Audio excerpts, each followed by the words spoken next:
10 लाख से ऊपर किसी प्रोडक्ट में दे रहे हो और फिर भी दिमाग की टेंशन आपने ली, तो फिर मेरे हिसाब से वो चीज़ सेंस नहीं बनाती। कैरेंस में लेता तो मैं डीजल में लेता। एक्सेल 6 का मतलब ही यही है कि इसके अंदर 6 बंदों की सीटिंग है। मेन पर्पस यही था कि टूर एंड ट्रेवल्स में ये गाड़ी चल रही है, डेली चल रही है, तो उसमें कंफर्ट को ध्यान में रखते हुए फिर ये चीज़ ली। जो बंदे पीछे बैठे हैं ना, उन्होंने एसी बंद करा दिया है। 2 बंदे कितने भी किसी भी तरीके से बैठ जाएं, वो रिलैक्स होकर यहाँ पे बैठ सकते हैं, उनको कोई परेशानी नहीं होगी। ये देख रहे हो आप, ये सुनो आवाज़ आ, देखो सुन लो भाई, इसको सुन लो कि जहाँ हम बैठे हैं ये यहाँ पे है, ठीक है, ऐसे है। पीछे वाली सीट इससे थोड़ी सी ऊपर है, अच्छा ठीक है, और जो थर्ड रो वो उससे भी थोड़ी सी ऊपर है। 650, 600, 650 इतनी की ही आती है बस। पता नहीं किस तरीके की ट्यूनिंग है सुजुकी की। अगर ये गाड़ी मैं खाली चलाता हूँ ना तो मुझे थोड़ा ड्रॉबैक दिखता है। अगर ये पूरे लोड पे चल रही हो ना, एक तो चिपक के चलती है, स्मूथ चलती है, और 200 किलोमीटर तो कहीं नहीं जाते इसके। मेरे दोस्त ने गाड़ी चलाई है तो मैंने बीच वाली सीट पे तो मैंने कभी बैठ के ट्रैवल किया ही नहीं है। इसमें 2 बार बैठा हूँ, सबसे पीछे ही बैठा हूँ। पीछे बैठे हूँ। तो दोस्तों स्वागत है आप सभी का आज की इस वीडियो में। और फ्रेम के अंदर आप लोग जो है खूबसूरत सी MPV देख रहे हैं, ये है आपकी none other than XL 6। But इस कार के अंदर कुछ चीज़ खास है, वो है भाई इसका ये बैच। ये देख सकते हो, ये है आपका CNG का बैच, यानी ये कार है आपकी पर्टिकुलर CNG फ्यूल ट्रिम के अंदर। एक्सेल 6 का जीटा CNG वेरिएंट है हमारे सामने। मारुति कंपनी का यही सेम राइवल आता है, वो है आपका none other than Ertiga. XL 6 और अर्टिगा हैं आपकी सिस्टर कार्स, जैसे कि आपकी क्रेटा और सेल्टोस होती हैं, ये दोनों आपकी सिस्टर कार्स हैं। मारुति ने अपने ही सेगमेंट के अंदर एक राइवल उतार दिया है, और अर्टिगा के कंपैरिजन में ये कार आपकी काफ़ी हद तक अलग तरीके से स्टैंड करती है, बहुत सुपीरियर स्टैंड करती है। उसके काफ़ी सारे रीजंस हैं जो कि हम आज के इस ओनरशिप रिव्यू के अंदर जानने वाले हैं। इस कार की चाहे हम लुक्स की बात करें, चाहे हम इसके इंटीरियर्स की बात करें, प्रीमियमनेस की बात करें, कंफर्ट की बात करें, और जहाँ पे आपका ये जो नेक्सा का बैज है ये जुड़ गया, वहाँ पे तो भाई कहने ही क्या, मतलब गाड़ी की जो प्रीमियमनेस है काफ़ी हद तक एनहेंस हो जाती है। और सारी चीज़ें आज हम जानेंगे किससे, none other than YD cars review. Thank you भाई, थैंक यू। आ जाओ भाई फ्रेम के अंदर। तो भाई सबसे पहले तो बहुत बहुत बधाई हो आपको इस कार के लिए।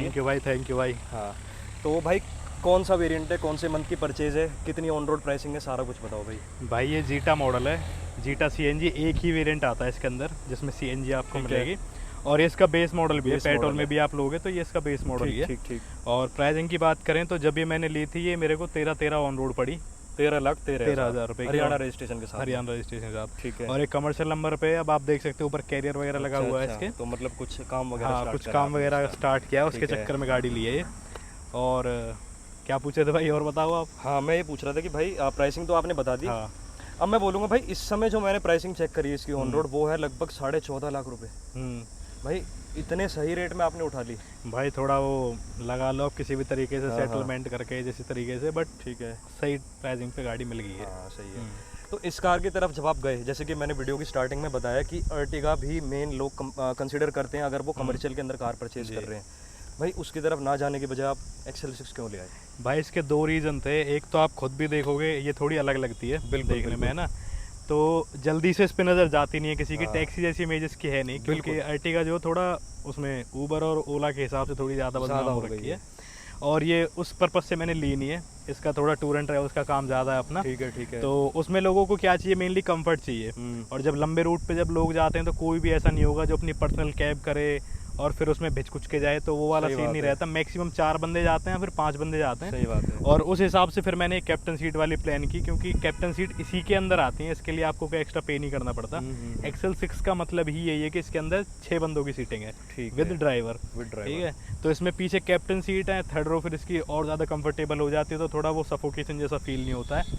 आगे वाली सीट फिर है ही कंफर्टेबल, उसमें कोई प्रॉब्लम नहीं है। तो मेन पर्पज़ यही था कि टूर एंड ट्रेवल्स में ये गाड़ी चल रही है, डेली चल रही है, तो उसमें कंफर्ट को ध्यान में रखते हुए फिर ये चीज़ ली। और थोड़ा अर्टिगा की तरफ लोग बाग ना थोड़ा वो टैक्सी वाली इमेज से देखते हैं, तो वो इमेज भी नहीं है इसकी, तो थोड़ा प्रीमियम लगती है उससे, तो थोड़ा जल्दी से वो चीज़ हो जाती है कि हाँ भाई लोग हाथ रख लेते हैं इस पर। प्रीमियम तो देखो भाई नो डाउट है, क्योंकि एक तो नेक्सा का प्रोडक्ट है जी। दूसरी बात यह है कि भाई बाहर से भी अगर हम देखें अर्टिगा से टोटली डिफरेंट है। बिल्कुल भाई, चाहे बॉडी क्लैडिंग की बात करें, एलॉयस की बात करें, फ्रंट लुक की बात करें, सारी चीज़ें इसके अंदर आपको प्रीमियम मिलती हैं।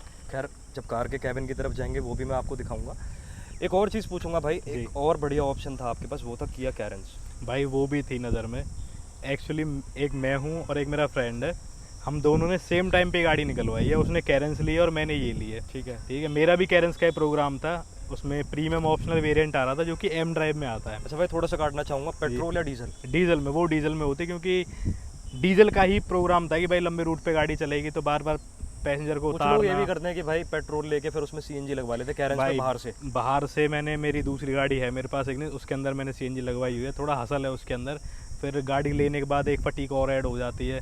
और हुंडई की एक ही कार हाँ, थोड़ा सा फिर थोड़ा भी कम है। सिस्टम अजीब ही है उनका, हाँ, चले हाँ, चले ना चले वाला नहीं सीन है। चले। रिस्क नहीं लेना था, रिस्क नहीं basically, लेना था। सही और बात जब है। इतना पैसा आप 10 लाख से ऊपर किसी प्रोडक्ट में दे रहे हो हाँ। और फिर भी दिमाग की टेंशन आपने ली, तो फिर मेरे हिसाब से वो चीज़ सेंस नहीं बनाती। हम्म। कैरेंस में लेता तो मैं डीजल में लेता, और फिर ये जब ली तो ये सीएनजी में लेने का फिर पर्पस यही हो गया कि फिर घर वाले कहने लग गया डीजल में क्या ही लेनी जब सीएनजी का ऑप्शन है ही, और जितने भी ज़्यादातर लंबे रूट है वहाँ पे ज़्यादातर अब सीएनजी मिल ही जाती है।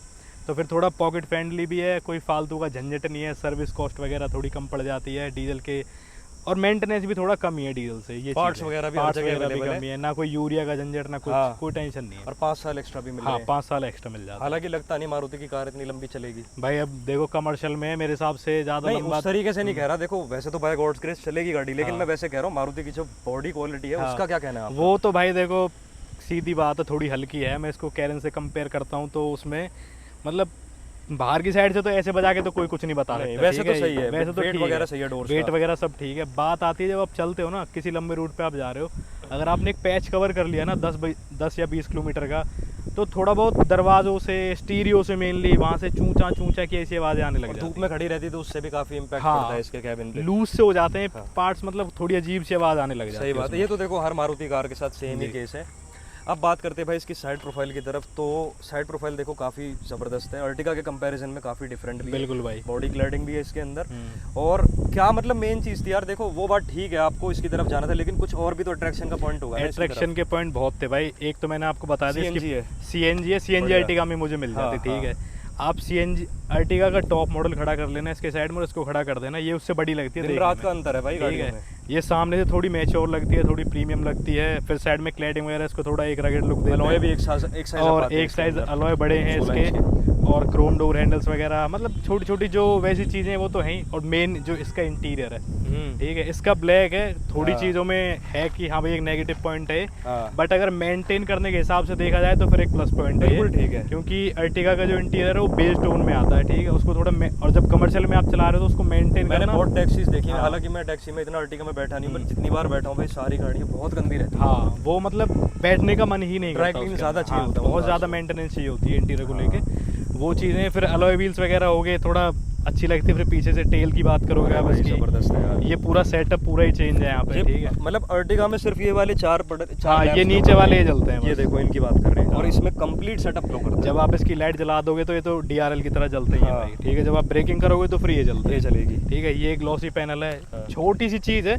बट इम्पैक्ट काफ़ी Impact ज़बरदस्त पूरा है इसका। हाँ, और बाकी जहाँ पे नेक्सा का नाम आ गया वहाँ पे तो प्रीमियम फिर थोड़ी प्रीमियम हो जाती है भाई। आपके पास इग्निस भी है, नेक्सा के 2 प्रोडक्ट हैं जी, आपके हाँ पास। बढ़िया। और बाकी भाई मुझे जो थोड़ा सा फीडबैक है, अगर कंपनी इसको भी कनेक्टेड में दे दे तो क्या ही भाई कहने सही उसके था, लिए। बस ये एक स्मोक ही कर दिया ना इन्होंने। हाँ। पहली वाली एक्सेल 6 आप उसमें देखोगे ना, normal थे, normal वो तो थे बिल्कुल उसमें। अर्टिगा ही लगती है वो भाई, ठीक Ertiga है। थी, बिल्कुल ये सही। थोड़ी मतलब लगती है कि हाँ भाई कुछ तो अलग है कुछ उसमें, different है इसमें। ठीक है। और फिर बम्पर वगैरह भी आप देखोगे अर्टिगा से बिल्कुल अलग है, थोड़ी उठी हुई लगती है। यहाँ पे एक्सेल 6 की बैजिंग है, वाइपर डिफॉगर, और बूट ओपन कर लेते हैं भाई। और बाकी वैसे बताऊँ भाई बिल्ड क्वालिटी वैसे ना टेल गेट इसका ठीक ठाक हैवी लग रहा है हाँ, मेरे वो को। है भाई। ऐसी कमी कोई लग नहीं रही है गाड़ी में। ना पैनल्स में वेट ठीक है भाई। हाँ वेट ठीक है। बाकी जो स्ट्रक्चर है वो स्ट्रक्चर कैसा है वो तो फिर वही चीज़ है। एक्सेल 6 देखो ग्लोबल कार है कंपनी की, तो वैसे भी बाहर भी इसके क्रैश टेस्ट वगैरह हुए, ठीक ठाक स्कोर ठाक। करा है इसने। भाई सीएनजी के बावजूद इसके अंदर भाई बूट स्पेस है नहीं इसके अंदर कुछ खास। भाई ये तो देखो यही है कमर्शियल में, तो बस यही है कि यहाँ पे बस ये है कि जो ड्राइवर रहेगा उसका सामान रहेगा यहाँ पे। 60 लीटर वाटर फिलिंग हाँ जी। कैपेसिटी। तो भाई कितनी गैस आती है इसके अंदर? भाई इसमें अभी तक जो मैक्सिमम मेरी आई है वो 725 या 740 रुपए की है। जीरो से बता रहे जीरो हो? से बिल्कुल खाली टैंक और होता उसमें है। कितनी आई? लगभग 8 किलो। भाई इतना मैंने ध्यान नहीं दिया, बस पैसे देखता हूँ मैं, पैसे में कितने में जा रही है। हाँ हाँ हाँ। पर जो ज़्यादातर आती है, मतलब आप मान के चलो 100 बार मैंने भरवाई तो 95 टाइम्स इसके अंदर 650, 600, 650 इतनी की ही आती है बस। ठीक है, बिल्कुल ठीक है। और अब भाई मेन बात करते हैं सीएनजी का जो बैच जुड़ गया ना, वहाँ जी। पे बात आती है माइलेज की। जी फ्यूल एफिशिएंसी क्या निकल रही है गाड़ी? भाई फ्यूल एफिशिएंसी आप यकीन नहीं मानोगे, पता नहीं किस तरीके की ट्यूनिंग है सुजुकी की। अगर ये गाड़ी मैं खाली चलाता हूँ ना हाँ। तो मुझे थोड़ा ड्रॉबैक दिखता है। अगर ये पूरे लोड पे चल रही हो ना, एक तो चिपक के चलती है, स्मूथ चलती है, और हाँ। 200 किलोमीटर तो कहीं नहीं जाते इसके। भाई खाली चलाने वाला जो पॉइंट है उसको थोड़ा सा एक्सप्लेन करो, मतलब ऐसा कुछ कह रहे हो कि अगर ज़्यादा बंदे चल रहे गाड़ी में तो और अच्छे तरीके से, स्मूथ तरीके से चल रही है। भाई सेम चीज़ मेरे साथ भी, अब पता नहीं मारुति की सारी कार्स में ऐसा क्यों है। भाई इनकी ट्यूनिंग का ही पूरा मजा है बस, ठीक है। और दूसरी चीज मैं बताता हूँ भाई, आप ये कह रहे थे ना कि एक्सप्लोर किया तो कैरेंस वगैरह क्यों नहीं ली।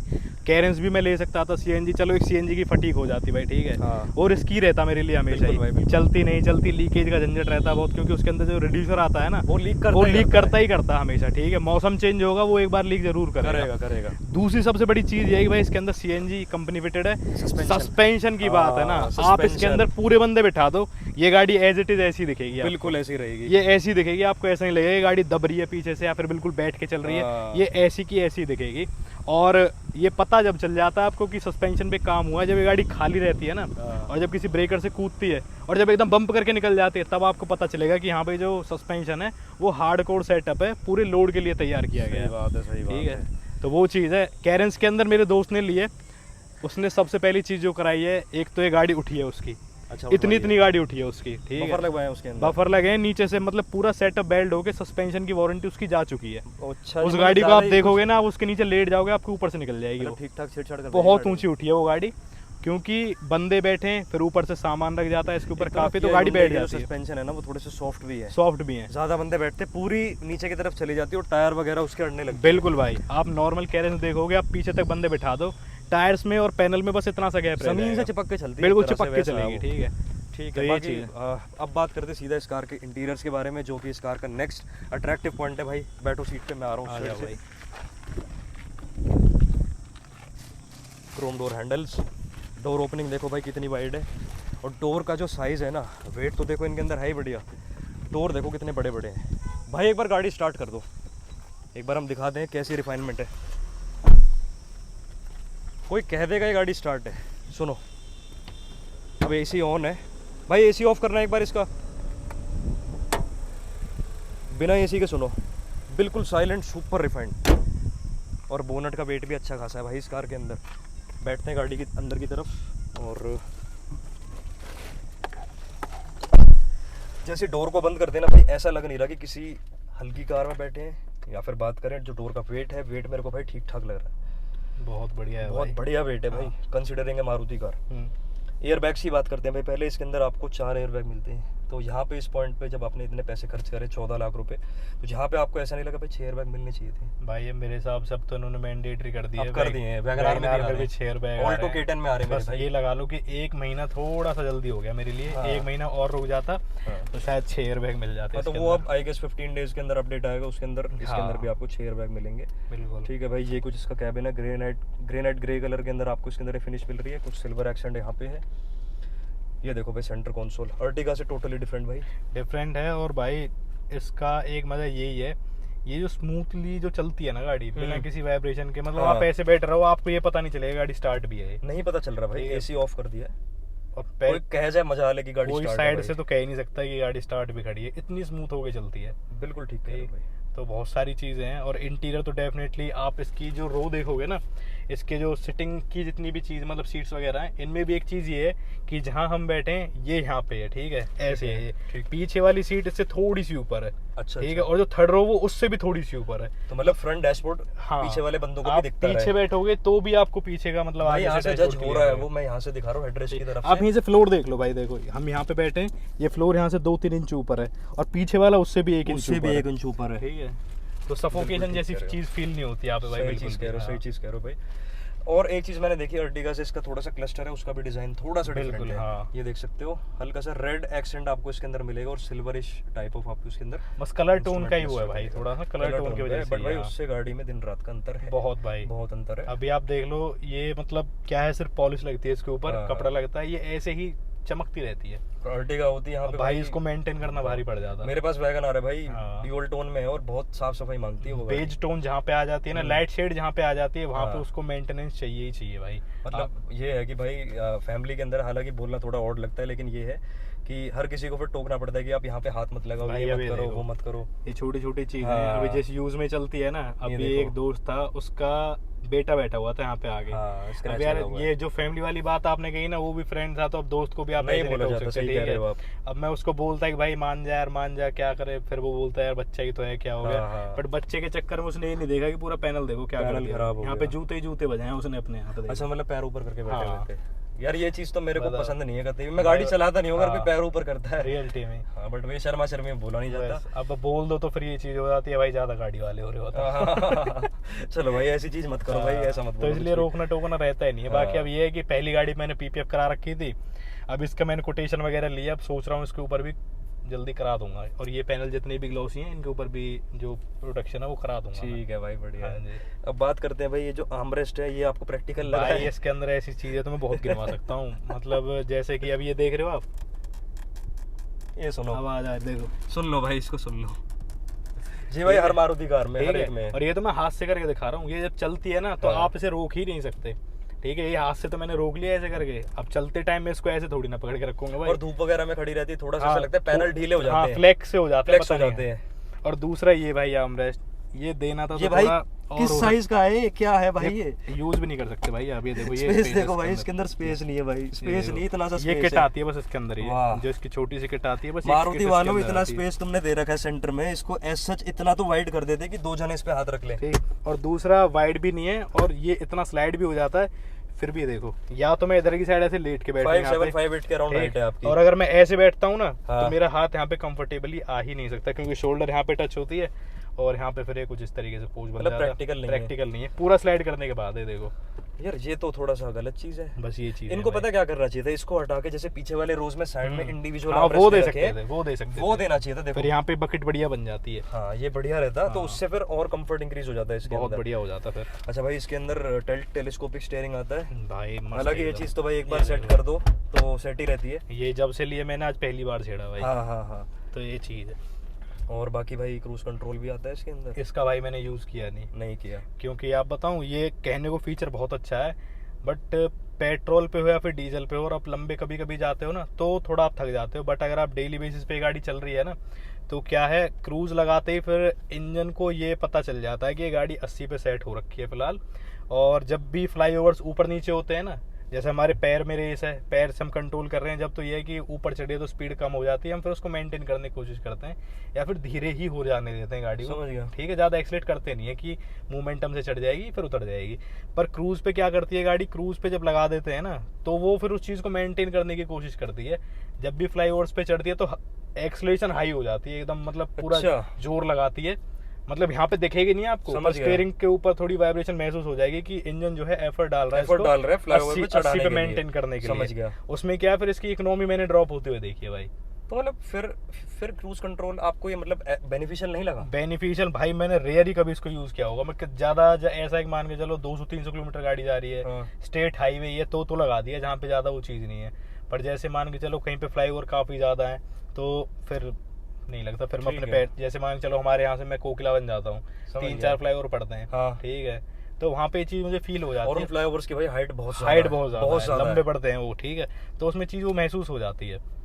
तो उसमें फिर ये पैर से चलाना थोड़ा ज्यादा समझ गया। कंफर्टेबल लगता है। मैंने एक चीज और देखी भाई, क्रूज कंट्रोल से ना एक चीज और है, ड्राइवर का ध्यान भटकता है। बहुत ज्यादा भाई, आप इसे छोड़ के ना ऐसे हो जाओ रिलैक्स की, क्या ही है। रिलैक्स हो जाओगे तो और जब ब्रेक मारने का टाइम आएगा ना, आपको पता ही नहीं रहेगा कि आपको ब्रेक भी लगाने हैं, तब वही तक तो हादसा हो जाता है हादसा भाई। हो सकता है। लेकिन मैं वही कह रहा हूँ कि भाई ड्राइवर का ध्यान नहीं रहता, आपका ध्यान डिस्ट्रैक्ट होता है, और ऊपर से भाई मतलब एकदम से अगर कुछ हो जाए तो उस सिचुएशन के लिए आप रेडी नहीं रहते, रेडी नहीं रहते, रिलैक्स हो जाते हो आप, रिलैक्स हो लगा जाती के, है हाँ। बॉडी। ये चीज मैंने देखी। ठीक है भाई, तो मतलब क्रूज कंट्रोल तो देखो फिर ये हर एक कार के लिए हम कह रहे हैं, एज पर्टिकुलर अर्टिगा या XL6 के लिए नहीं कह रहे, हर एक के लिए कह रहे हैं कि ये क्रूज कंट्रोल का डिसएडवांटेज ही है। ये चीज प्रैक्टिकल है, बट जो चीज अच्छी होती है भाई, कुछ ना कुछ तो डिसएडवांटेज अपने साथ लेके भी आती है। एक तरह से मतलब अपन लोग पुराने ड्राइवर है, हमें हाँ, सिंपल सादी चीज पसंद है। सिंपल सादी चीजें ज्यादा हाँ। पसंद है भाई। हम जैसा बंदा अगर कार में स्टीयरिंग माउंटेड बटन भी है ना, इसको भी यूज ना करके यहाँ पे हाथ मारेगा। रियलिटी में भाई। हाँ। और मैं बताता हूँ आपको, बहुत सारे लोग ऐसे होते हैं, मैं वीडियोस वगैरह अपनी खुद भी बनाता हूँ जब भी, हाँ। मतलब टाइम के साथ उन्हें ये डिजिटल चाहिए, ठीक हाँ, है, हाँ। बट जितना एनालॉग चीजें प्यारी लगती है ना, मुझे पर्सनली ये चीजें ज्यादा प्यारी लगती है। बिल्कुल भाई। जितनी चीजें रॉ रहे उतनी ज्यादा बेटर है। अब एनालॉग फ्यूल डायल इसके अंदर दे रखे हैं, हम्म। जो कि मेरे को लगता है बहुत अच्छी चीज है। बढ़िया।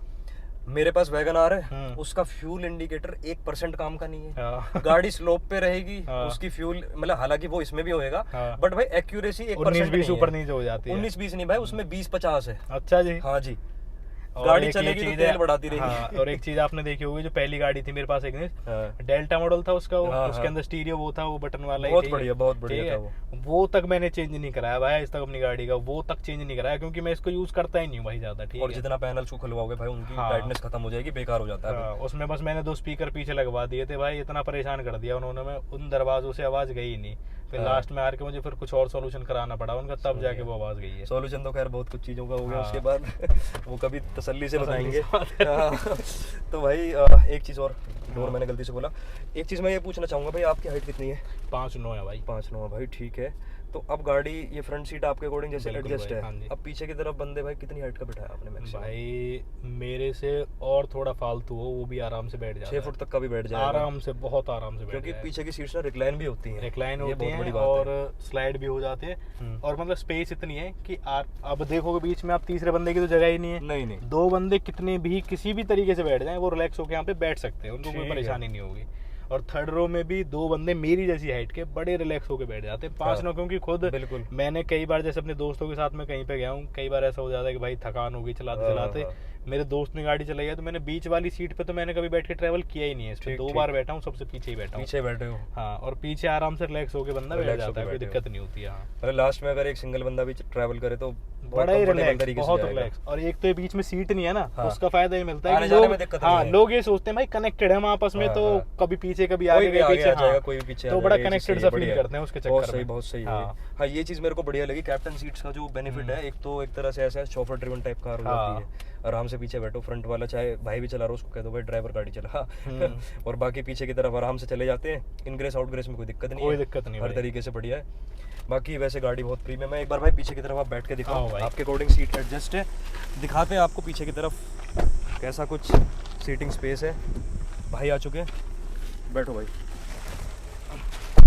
अब ये देख लो भाई, ये पूरी पीछे हो रखी है और इसको पूरी आगे कर देता हूँ मैं, ठीक है। बाकी यहाँ पे आपको एसी के कंट्रोल्स भी मिलेंगे, बहुत बढ़िया, ठीक। अब ये सीट पूरी आगे है, यहाँ पे मेरे पैर टच हो रहे हैं, ठीक है। अभी इसको मैं अपनी हाइट से करता हूँ, अभी मान के चलो पीछे भी कोई बंदा बैठा हो तो मेरे लिए इनफ है, ये रिलैक्स पोजीशन है, रिलैक्स पोजीशन है। और यहाँ पे पर्सनल आर्म रेस्ट है, और ये कुछ इस तरीके से मेरे पास सीट है अभी। और अभी आप पीछे देख लो भाई कितनी स्पेस है यहाँ पे। ये देखो भाई लेग रूम, मैं आपको थोड़ा सा दिखाने की कोशिश करता हूँ। ये देखो भाई लेग रूम अप्रोक्सीमेटली इतना, बहुत ज़बरदस्त भाई, बढ़िया लेग रूम है। मैं आपको पीछे जाके दिखा देता हूँ भाई, दिखाई देते हैं, थोड़ा सा कष्ट भाई करना पड़ेगा आपको। एक सेकंड भाई, हालांकि इसमें इतना नहीं जितना अर्टिगा के अंदर करना पड़ता है आपको। और ये देखो, ये मैं कंफर्ट की बात कर रहा था कि आराम से बाहर भीतर, मतलब आराम से अंदर बाहर हो जाओ, तो चीज़ है। ये देखो अभी मैं 5'9", आगे में, बीच में मैं, और पीछे खुद में। और यहाँ पे लेग रूम देख लो भाई कितना मेरे पास, पूरे पैर आराम से फैला हुए हैं यहाँ पे, आप देख लो, ठीक है। थाई रूम में कोई दिक्कत नहीं है, जब मेरे पैर ही पूरे फैले तो थाई रूम में कोई प्रॉब्लम नहीं है। कंफर्टेबल यहाँ पे आर्म रेस्ट है, ग्लास एरिया बढ़िया है, और यहाँ से आगे का डैशबोर्ड व्यू एकदम क्लियर है, मतलब कोई घुटन जैसी चीज़ यहाँ पे फील नहीं हो रही है। देखो भाई, ये देख लो भाई, मतलब कुछ है ही नहीं ऐसा, तो कंफर्टेबल भाई। एक सबसे बड़ी जो एडवांटेज है थर्ड रो की यही है कि आप आगे वाले से भी और इससे भी थोड़ा सा इतना ऊपर बैठते हो तो आपको मतलब से घुटन जैसा महसूस नहीं होता। साफ दिख रहा है, जैसे हेडरेस्ट पूरे ऊपर है। हाँ। इतना डिस्टेंस देखो, वहां की तरफ जाते डिस्टेंस थोड़ा सा कम हो गया, ये चीज आप समझ सकते हो। और मैं ऐसे बैठ जाऊँ आराम से रिलैक्स होकर तो कोई दिक्कत नहीं है, सीट पूरी रिक्लाइन हो जाती है पीछे, कैसी भी कोई प्रॉब्लम नहीं है, एसी की हवा बढ़िया आती है पीछे तक। ये चीज सही है कि मतलब फ्रंट में 2 फ्रंट के लिए होगे, 2 पीछे के लिए होगे, और आराम से अपना यूज और इसका 1 पॉइंट का एसी भी भाई बहुत तूफानी हवा देता है, बढ़िया। अभी 2 पे ना ये मेरे को ज्यादा ही लग रही है हवा, मैंने भी अभी नोटिस करा। हाँ, तो वैसे एसी की कूलिंग कैसी लगी भाई? सही भाई, बढ़िया एकदम। अभी आइडल पे गाड़ी खड़ी है, मारुति के लिए कहते हैं कि आइडल पे कूलिंग कम करती है, लेकिन मेरे को तो भाई परफेक्ट नहीं भाई, इसकी सही है। और दूसरा, कभी जब चलेगी ना, जब लंबी चलती है, तो मोस्टली केसेस में, मतलब जितनी बार मैं गया हूँ, ज्यादातर केस यही हुआ है कि जो बंदे पीछे बैठे हैं ना, उन्होंने एसी बंद करा दिया है, तो मतलब इतनी जबरदस्त कूलिंग ठंड हो जाती है, ये भी बंद रहता है उस पॉइंट पे। हाँ, ये मतलब बिल्कुल ये बंद, सिर्फ आगे वाले जो वेंट्स फ्रंट के जो वेंट्स हैं वो ही हाँ, एक्टिवेटेड चलते रहते हैं, जिसकी वजह से सर्कुलेशन रहता है बस। सर्कुलेशन बढ़िया रहता बाकी है। जो पीछे बंदे बैठते हैं भाई ठंड लगने लग जाती है उनको, फिर ये बंद कर देते हैं। और बाकी रियर का जो क्वार्टर ग्लास है उससे मेरे हिसाब से एक बहुत बड़ा एडवांटेज है लास्ट रो के लिए। लास्ट रो के लिए एडवांटेज भी है भाई और डिसएडवांटेज भी है इसके लिए, क्योंकि ग्लास एरिया इसका काफी ज्यादा बड़ा है, धूप लगती है इसमें तो धूप आती है, गर्म जल्दी हो जाती है गाड़ी। तो भाई उसका तो देखो मैं आपको ये सॉल्यूशन कहूंगा, देखो या तो आप करा सकते हो, अगर आपका मन है आप इसमें यूवी कट ग्लासेस करा सकते हो भाई वही चीज सोची है मैंने, क्योंकि लीगल ही कराना जो भी कराना है। इसमें ना तो पुलिस रोकेगी हाँ, आपको, क्योंकि लगवाने को मैं शेड्स भी लगवा सकता था, लेने को मैं कभी भी ले सकता था शेड्स को, एक्सेसरीज में अवेलेबल है 1500 रुपए की वो प्राइस लेने का है मैं उनकी। ले सकता था, बट मैंने लिए नहीं, वो इसीलिए नहीं लिए क्योंकि वो लीगल नहीं है भाई। गाड़ी चलती है कहीं भी किसी भी स्टेट में चले जाती है, कोई भी कहीं पे भी रोक लेता है। हालांकि तो भाई वैसे मेरी में भी लगी हुई है और भाई हैं वो देखो बिजी पर्सन बात करने देखो उनको, हाँ, उनके में भी लगी हुई है। उनकी में भी लगी हुई है। हाँ। भाई ऐसे हाथ वैसे लोकल में देता नहीं है अपने हाथ, तो थोड़े लोकल कोऑपरेटिव है। के भाई लोकल के लिए तो दूसरी है भाई, ये तो थोड़ा बाहर के लिए ही है। अच्छा अच्छा हाँ, अच्छा अच्छा ये अच्छा बात। ठीक है। तो मतलब आप इसके अंदर लीगल काम ही कराना चाह रहे हो, आप इसके जी। अंदर यूवी कट ग्लासेस फ्यूचर अभी तो मैं इसलिए सीट कवर नहीं चढ़वा रहा भाई इसके ऊपर बिल्कुल भी, जब तक पहले आप ग्लासेस का काम कराने की सोच रहे हो क्या? जी भाई बहुत बढ़िया डिसीजन रहेगा। और अगर किसी मेरे भाई के पास बलिनो भी है या फ्रोंक्स भी है तो वो लोग भी इस अपग्रेड को करा सकते हैं भाई, वो क्योंकि उसके genuine चीज़ अंदर है वो, हाँ। कंपनी ने प्रोवाइड करा है, बिल्कुल। तो उसके लिए आपके पास लीगल टर्म्स वो सिर्फ ये नहीं है कि भाई शीशा आपका हरे कलर का हो जाएगा, धूप को रोकेगा। चीज है ना वो शीशे के बीच में जो चीज है वो मतलब शीशा बाहर से गर्म और अंदर से ठंडा रहता है। वो हाँ। अंदर की जो ठंडक है ना वो ठंडक बरकरार रहती है, मैंने अंदर खुद गर्म नहीं देखा होता भाई वो। गाड़ी ना, मतलब ऐसा अगर आप उसको ऑब्जर्व भी करोगे बाहर से बिल्कुल डार्क ग्रीन, हाँ। बहुत बढ़िया विजिबिलिटी, थोड़ा एक तरह से ये कहते हैं ना प्राइवेसी भी बनी रहती है हाँ, उसमें। ये लगा लो कुछ ऐसे ऐसे कलर का हो जाता है हाँ भाई बिल्कुल सही बात कही है, ऐसे ऐसे कलर का कलर का हो रहता जाएगा भाई है, कुछ बढ़िया रहता है भाई। तो हाँ ये मतलब वर्थ अपग्रेड इस पे कुछ तो कराना पड़ेगा भाई, क्योंकि शीशे बहुत बड़े हैं गाड़ी इसके। बड़ी भी है, कैबिन एरिया भी काफी हाँ। बड़ा है और एक ऊपर से ना ब्लैक इंटीरियर, तो उसका डिसएडवांटेज है इसके ये अंदर भाई बहुत गर्म बड़ा। होता है बहुत बहुत ज्यादा गर्म होती है। मैं शूट कर रहा था भाई इसका वॉक अराउंड और मेरी हालत टाइट होगी भाई इसके भाई उबल जाती है सुबह सुबह जब निकालता हूँ ना मैं, या तो मौसम हो अच्छा, अंदर। हाँ, क्योंकि ज़्यादातर टाइम ऐसा होता है जब मैं निकलता हूँ तो 10 या 11 बज जाते हैं निकलते सही बात निकलते। उस टाइम तक ये खुली प्लॉट के अंदर खड़ी रहती है, ठीक है। धूप पड़ती है सीधी। आप भाई दरवाज़ा खोल के, मैं शर्त लगा रहा हूँ 1000 रुपए की, दरवाज़ा खोल के साथ अंदर बैठ के गाड़ी स्टार्ट कर नहीं सकते। वो तो फिर हर कोई भाई कोई करता ही नहीं है यार, देखो धूप में ऐसे खड़ी रहेगी मतलब तो तंदूर की सी हवा निकलती है भाई, बिल्कुल जैसे तंदूर के पास बैठ गए आप भाई आगे। ये तो है, अगर खुले में कोई भी गाड़ी खड़ी हो उसके अंदर तो ये प्रॉब्लम है ही। फिर दरवाजे खोलो थोड़ी देर, फिर इसका फैन circulation वगैरह ऑन start करो, AC 2 start मिनट करो। लेती है, 2 मिनट के बाद फिर ठंडी हो जाती है हाँ फिर बढ़िया। ठंडी हो जाती है। ये कुछ चीज़ लोग ये भी कहेंगे भाई कवर लगाओ, भाई इतना टाइम नहीं है किसी के पास। भाई डेली चलने वाली गाड़ी में कब, और जब ऐसा है कि कवर में जब लगाऊं भाई, जब हफ्ते में एक आधा बार निकालता हूँ, ठीक है। और दूसरा मेरी गाड़ी कहीं बाहर खड़ी होती हो हाँ। कि कुत्ते उत्ते बैठेंगे, घर में खड़ी प्लॉट होनी के है। अंदर खड़ी होती है बढ़िया, वहाँ पे किसी का एक्सेस ही नहीं है। मैं जाता हूँ, मेरे अलावा कोई जाता नहीं है, एक मेरा दोस्त है वो जाता है बस, ठीक है। चलो ठीक और है। दूसरा पेड़ है वहाँ पे, तो कोई दिक्कत वाली बात नहीं है। और डेली चलती है तो कवर में कब तक चढ़ाऊंगा कब तक निकालूंगा, तो ये हाँ, चीज़ है। सही है। चलो भाई बाकी की बातें गाड़ी के बाहर चल के करते हैं अब। चलिए। ओ भाई, और बाकी भाई ने इसको कुछ इस प्रकार से करा, जस्ट इसको पुल करा, सीट अपनी आगे होगी और आराम आराम से से हो भाई उतर जाती सकते है, आराम हैं। से बढ़िया। और हाँ। ये देख लो आप, कोई हाँ। मतलब कोई फालतू का एफर्ट है नहीं, आराम आप से एक हाथ यार, से कर बहुत सकते हो। जबरदस्त। देखो चाहे तो सेंटर की तरफ से भी आ सकते थे। ये देख लो।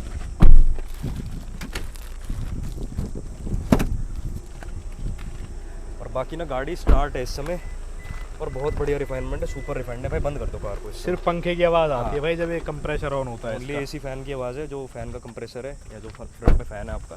जी बाकी एक चीज़ और पूछूंगा भाई, पेट्रोल सीएनजी पे डिफरेंस पावर का? भाई, या तो इनकी ट्यूनिंग लगा लो हाँ। या फिर कुछ लगा लो, ज़्यादा फ़र्क आपको महसूस होगा नहीं, क्योंकि कंपनी फिटेड सीएनजी का मेरे हिसाब से मेन पर्पस यही है कि कस्टमर को ये चीज़ महसूस ना हो कि आपने कुछ ऐसा ले लिया जो आपको एक अलग फ्यूल चूज़ करने पे किसी तरीके से डिसएडवांटेज जैसा फील कराए। अच्छा ठीक है। ठीक है। तो पेट्रोल और सीएनजी पे कोई ज़्यादा फर्क महसूस होता नहीं 19-20 का तो है। 19-20 का तो है कि जब सीएनजी में शिफ्ट होती है, मतलब जब सीएनजी पे शिफ्ट होती है ये, तो थोड़ा सा मतलब हल्की सी वाइब्रेशन सी आपको महसूस होगी, और इंजेक्टर की जो हल्की फुल्की सी आवाज़ आती है बस वो आती है। सीएनजी पे देखो चाहे कंपनी फिटेड हो या फिर आफ्टर मार्केट हो, इंजेक्टर्स की नॉइज मिलेगी, प्लस थोड़ी सी रिफाइनमेंट कम हो जाती है। कम हो जाती है। हाँ, कोई बात नहीं भाई, अब देखो कॉस्ट इफेक्टिव है गाड़ी, पॉकेट ये पे तो है सस्ती भाई। पड़ रही है तो थोड़ा सा सहलेंगे, आवाज़ कोई से बात कोई दिक्कत नहीं है भाई, आवाज़ से कोई कैबिन में नहीं दिक्कत आती नहीं ना। हो रही ना, वो भी कोई वो है बस कि नहीं। कैबिन में तो नहीं आ रही नहीं ना, कुछ main बात भाई, ये है केबिन बस। में तो ये पता नहीं कैबिन चलता तो गाड़ी super स्टार्ट refined है हुई है। भाई, वही तो बात है ना मेन। सही है। और बाकी भाई फुल लोड पे आपने कार को चलाया, कैसा कुछ इसका पावर एक्सपीरियंस रहा आपका? भाई पावर एक्सपीरियंस ये है कि अगर हाईवे पे चल रही है, ठीक है। 1500 आरपीएम से ऊपर है ना, तो आपको शायद गियर शिफ्ट करने की या फिर डाउन करने की ज़रूरत ना पड़े। अगर आप 1200-1300 आरपीएम के आसपास भी हो तो शायद आपको एक गियर डाउन करना पड़ सकता है, CNG में किसी कह को रहे हो आप? ओवरटेक करना पड़े तो। हाँ जी, सीएनजी। पेट्रोल में थोड़ा ऐसा कम है। पेट्रोल पे मैंने चलाई नहीं भाई, पेट्रोल पे चलाऊंगा तो फिर सीएनजी का फायदा क्या। हाँ हाँ भाई, सीएनजी जितने भी बंदे हैं ना, मैंने जितनी की भी गाड़ी देखी है भाई, सीएनजी और पेट्रोल मोड रेशियो दिखाती है गाड़ी। अब भाई जिसने सीएनजी कार ली उसका सीएनजी की तरफ ही फुल मिलेगा वो। पूरा मिलेगा भाई, पूरा मुश्किल से 1-2% वो है जो उस बार स्टार्ट होती है बस। स्टार्ट होती है।